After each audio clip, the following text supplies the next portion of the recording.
नमस्कार, मैं रविश कुमार। इस वीडियो को पूरा देखिएगा और हो सके तो दोबारा देखिएगा।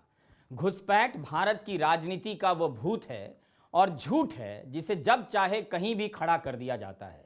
लोगों के दिमाग में इसके नाम पर भूसा भर दिया जाता है कि आपके ज़िले में, उनके ज़िले में एक ख़ास समुदाय की आबादी घुसपैठ के कारण बढ़ती जा रही है। जितने की समस्या नहीं होती उससे बड़ी समस्या बना दी जाती है। आबादी बढ़ने की राजनीति में घुसपैठियों की बढ़ती संख्या का छौंक लगाया जाता रहता है। व्हाट्सएप यूनिवर्सिटी में हलचल मचती रहती है। सुप्रीम कोर्ट के सामने केंद्र सरकार ने कहा है कि घुसपैठिए तो हैं, स्थिति खराब तो है, मगर कितने घुसपैठिए हैं इसकी सटीक गिनती करना संभव नहीं है। संभव नहीं है कि गिना जा सके कि उनकी सटीक संख्या कितनी है। क्यों नहीं संभव है? अगर इसके नाम पर राजनीति संभव है तो गिनती संभव क्यों नहीं है? आपने आज के अखबारों में इस खबर की हेडलाइन देख ही ली होगी। हम फिर से दिखाते हैं और पूछते हैं कि क्या इन्हें देखते हुए आपको कुछ याद आया याद कि इसके नाम पर देश में कब कब क्या क्या हुआ है। अब आप हमारे साथ चलिए फ्लैशबैक में और दिसंबर 2019 में और उससे पहले के अखबारों की हेडलाइन देखिए। माहौल को गर्म करने के लिए नेता किस तरह आपके भीतर हवा भरते रहते हैं। आपको लगता है कि हमें यही नेता चाहिए, अभी ही चाहिए, हमेशा के लिए चाहिए, क्योंकि यही नेता घुसपैठियों को गिन गिन कर, चुन चुन कर बाहर निकाल देंगे। झारखंड में चुनाव हो रहे थे विधानसभा के और गृह मंत्री अमित शाह कह रहे थे कि पूरे देश में एनआरसी लागू करेंगे। हम आगे बताएंगे कि एनआरसी क्या है, पहले ये बयान उनका सुन लीजिए। मैं आज आपको कहकर जाता हूं, 2024 में जब आपके वोट लेने आएंगे उसके पहले पूरे देश के अंदर एनआरसी लगाकर घुसपैठियों को चुन चुन कर निकालने का काम ये भारतीय जनता चुनाव में कह दिया कि एनआरसी करेंगे। उसके बाद 9 दिसंबर 2019 को लोकसभा में उन्होंने कह दिया कि पूरे देश में एनआरसी होगी और स्वाभाविक रूप से असम में भी फिर से होगी। यही बात कुछ दिन पहले राज्यसभा में भी कह चुके थे। असम में दोबारा नहीं हुई। हम असम की भी इस वीडियो में आगे बात करेंगे, लेकिन लोकसभा में उन्होंने कहा कि पूरे देश में एनआरसी होगी। अब तक नहीं हुई है। अभी आपने बयान सुना कि झारखंड में दिसंबर 2019 में उन्होंने कहा कि 2024 में वोट मांगने आऊंगा तो देश भर में एनआरसी लागू करके आऊंगा। 2019 के उसी दिसंबर महीने में, ध्यान से सुनिए, 2019 के उसी दिसंबर महीने में कुछ दिनों के बाद प्रधानमंत्री मोदी ने 22 दिसंबर 2019 को दिल्ली के रामलीला मैदान में कह दिया कि पूरे देश में एनआरसी की कोई बात नहीं हुई है। बताइए, गृहमंत्री सदन में बोल चुके हैं कि पूरे देश में एनआरसी होगी। प्रधानमंत्री कह देते हैं कि पूरे देश में एनआरसी की बात ही नहीं हुई है। पार्लियामेंट में आया नहीं, न कैबिनेट में आया है, न उसके कोई नियम कायदे बने हैं। हवा खड़ा किया जा रहा है। पहले ये तो देख लीजिए कि एनआरसी के ऊपर कुछ हुआ भी है क्या? झूठ चलाया जा रहा है। मेरी सरकार आने के बाद 2014 से आज तक मैं 130 करोड़ देशवासियों को कहना चाहता हूं, कहीं पर भी एनआरसी शब्द पर कोई चर्चा नहीं हुई है, कोई बात नहीं हुई है। सिर्फ सुप्रीम कोर्ट ने जब कहा तो हो सिर्फ आसाम के लिए करना पड़ा। इस बयान के तुरंत बाद ही अमित शाह भी कहने लगे कि देश भर में एनआरसी की कोई चर्चा नहीं हुई है। प्रधानमंत्री का बयान 22 दिसंबर 2019 का है। 24 दिसंबर को समाचार एजेंसी एएनआई से अमित शाह कहते हैं कि यह बात सही है कि देश भर में एनआरसी की कोई चर्चा नहीं हुई है। उन्होंने कहा कि जनगणना के साथ एनपीआर करने का प्रावधान है, मगर इसका प्रयोग एनआरसी के लिए नहीं होगा। अब देखिए, देशव्यापी एनआरसी कराने की बात से सरकार उसी महीने मुकर गई।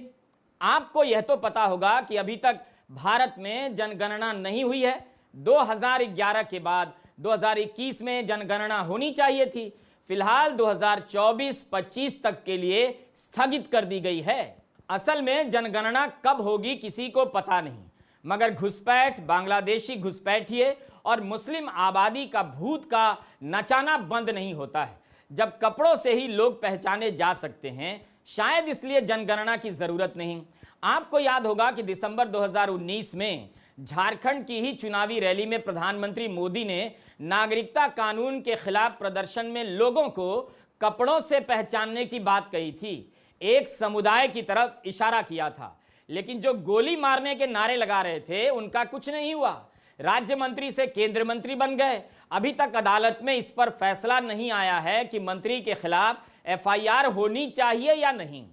दिल्ली चुनाव प्रचार में गृहमंत्री अमित शाह दिल्ली में गरज रहे थे कि ऐसे बटन दबाओ कि शाहीन बाग तक करंट जाए। माहौल गर्म होता रहा है, लेकिन अब पीछे मुड़कर देखिए तो यह मुद्दा कुछ भी नहीं, केवल चुनाव के माहौल के लिए लॉन्च किया गया लगता है। जो सरकार देश के हर राज्य में एनआरसी कराने की बात कह रही थी, अब कह रही है कि घुसपैठियों की सही संख्या का पता लगाना संभव नहीं है। कब कह रही है? जब वो अपने कार्यकाल का 10वां साल पूरा करने जा रही है, हर चीज उसके नियंत्रण में है, तब कहती है कि घुसपैठियों की सटीक संख्या का पता लगाना संभव नहीं है। आज सरकार कहती है कि घुसपैठियों की सही संख्या का पता लगाना संभव नहीं है, लेकिन नवंबर 2016 में, ध्यान से सुनिए, सरकार के पास 2 करोड़ की संख्या कहां से आ गई? तत्कालीन गृह राज्य मंत्री किरेन रिजिजू ने राज्यसभा को बताया कि इनपुट के मुताबिक भारत में करीब 2 करोड़ बांग्लादेशी अवैध रूप से रह रहे हैं।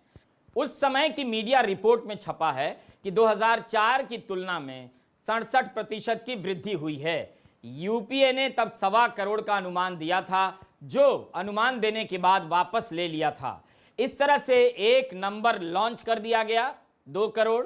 आपके पास जब व्हाट्सएप यूनिवर्सिटी से पहुंचा होगा तो लगा होगा कि सही में एक समुदाय की आबादी आपको टेक ओवर कर लेगी। इस रफ्तार से बांग्लादेशी घुसपैठिए भारत आते जा रहे हैं। 2 करोड़ की संख्या कम तो नहीं होती, लेकिन यह सच नहीं निकला, सच के करीब भी नहीं निकला। यह झूठ नहीं था, सरकार को ही बताना चाहिए, बशर्ते आप पूछने के लिए तैयार हो तब। तो 2 करोड़ की संख्या कहां से आ गई? जो अब सरकार कह रही है कि सटीक संख्या का पता लगाना संभव नहीं, लेकिन यह 2 करोड़ की संख्या आई कहां से? क्या आपको पता है कि जब असम में एनआरसी हुई तो इस 2 करोड़ का क्या हुआ? इसी तरह एक नंबर चलाया जाता है, कल्पनाएं बिछा दी जाती हैं और आप इसमें फंसते चले जाते हैं। नवंबर 2022 की खबर है, द हिंदू में छपी है। गृहमंत्री सभी राज्यों के सहायक खुफिया ब्यूरो के साथ मीटिंग में कहते हैं कि हर राज्य में 100 अवैध घुसपैठियों की पहचान करें, कागज चेक करें, गिरफ्तार करें और डिपोर्ट करें। अगर पड़ोसी देश उन्हें स्वीकार नहीं करें तब भी कार्रवाई जारी रखने को कहते हैं। अमित शाह कहा करते थे कि देश से एक बांग्लादेशी घुसपैठियों को निकाल देंगे। वही अमित शाह हर राज्य से 100 घुसपैठियों को निकालकर उदाहरण पेश करने की बातें करने लगे। अब उनका मंत्रालय, गृह मंत्रालय, सुप्रीम कोर्ट में कह आया है कि घुसपैठियों की सही संख्या का पता लगाना संभव नहीं है। इस वीडियो में आप देखते जाएंगे कि किसी ना किसी तरीके से सरकारी तौर पर, राजनीतिक तौर पर अवैध घुसपैठिए के मुद्दे को वैध बनाया जाता रहता है, हवा भरी जाती रहती है ताकि यह मुद्दा भूसे की तरह लोगों के दिमाग में भरता रहे। आप भी कितना कुछ याद करेंगे, हम याद दिलाते हैं, आप बस इस वीडियो को देखते जाइए। अमित शाह बांग्लादेशी अप्रवासियों को दीमक कहा करते थे, टर्माइट।